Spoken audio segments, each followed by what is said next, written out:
এই যে আজকে যারা হাসনাত সার্জিস তারা অনেক বড় বড় কথা বলে, অধ্যতপূর্ণ কথা বলে, দাম্ভিকতার সহিত কথা বলে।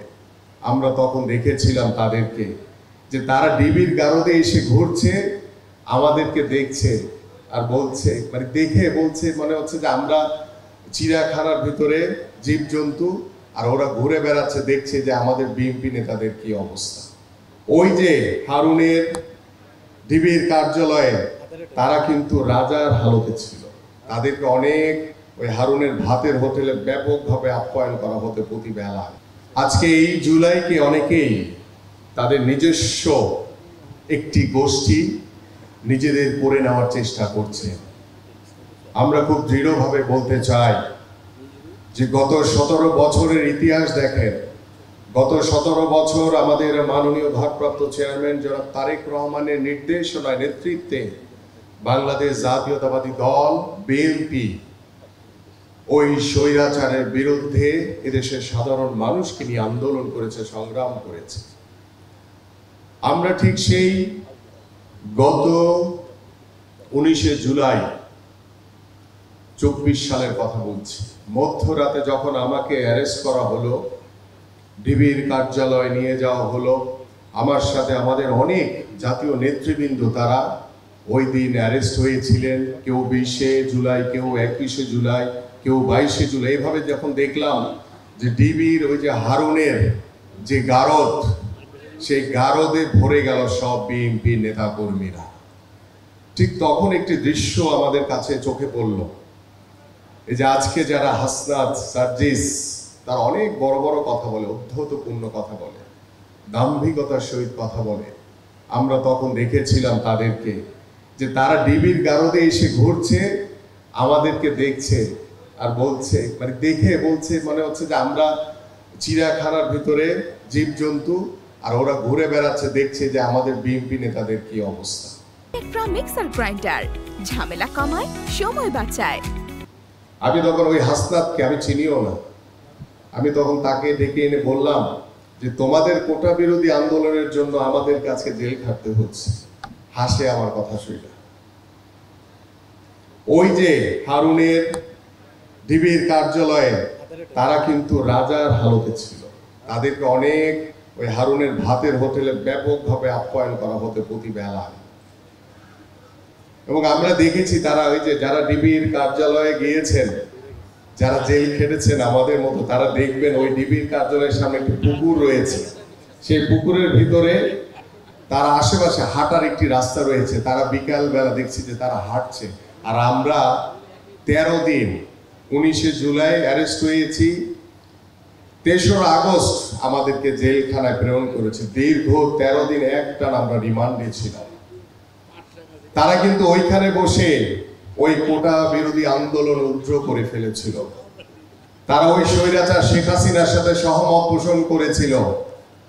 আজকে যখন 5ই আগস্ট স্বৈরাচার মুক্ত শেখ হাসিনা আমরা একটি বাংলাদেশ পেয়েছি, যখন তারা ওই কোটা বিরোধী আন্দোলনের স্বৈরাচার শেখ হাসিনার সাথে সহমত পোষণ করে তারা তাদের কোটা বিরোধী আন্দোলন তুলে ফেলেছিল, ঠিক তখনই আমাদের বাংলাদেশের বেসরকারি বিশ্ববিদ্যালয় সহ ছাত্র জনতা তাদের ওই ডাকে সাড়া দেয়নি।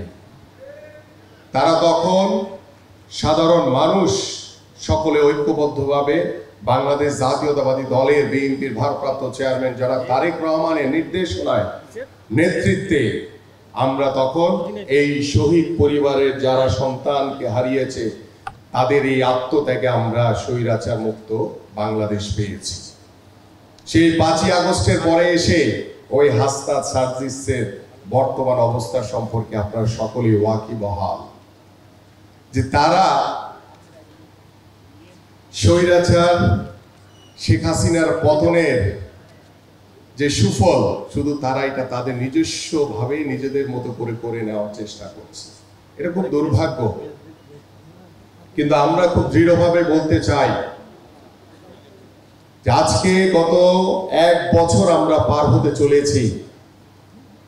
আমরা আজকে দেখছি এই শহীদ পরিবারদের যারা শহীদ হয়েছেন তাদের পরিবারকে নিয়ে তাদের যে বিচারের দাবি, সারা বাংলাদেশের মানুষের যে বিচারের দাবি, গত 17 বছর ধরে বাংলাদেশ জাতীয়তাবাদী দল বিএনপি প্রতিটি মুহূর্তে ওই স্বৈরাচার শেখ হাসিনার বিরুদ্ধে কথা বলেছে, তাদের অন্যায়ের প্রতিবাদ করেছে, তাদের বিচারের দাবিকে ইস্যু করে একটি মহল নির্বাচনকে পিছিয়ে দেওয়ার চেষ্টা করছে।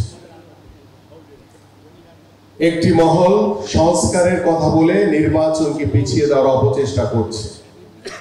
আমাদের এই সংস্কারের কথা 13 জুলাই 2023 সালে আমাদের মাননীয় ভারপ্রাপ্ত চেয়ারম্যান জনাব তারেক রহমান 31 দফার দাবি উত্থাপন করেছিলেন। কিন্তু আজকে যখন এই জুলাইয়ের আগস্টের 24-এর গণঅভ্যুত্থানে যারা গত 17 বছর যারা এই স্বৈরাচারকে বিতাড়িত করার জন্য নিজেদের জীবনকে উৎসর্গিত করেছেন, সেই শহীদদের রক্তের দাগ ভুলে গিয়ে ওই যে নতুন দল আবার আলবটর বাহিনী রয়েছে, তারা নিজেদের ক্ষমতার মোহে পড়ে এই শহীদদের রক্তের কথা তারা ভুলে গেছে। আমরা গত 17 বছর আন্দোলন করেছি অগ্রাধিকার ভিত্তিতে একটি অবাধ সুষ্ঠু নির্বাচনের জন্য।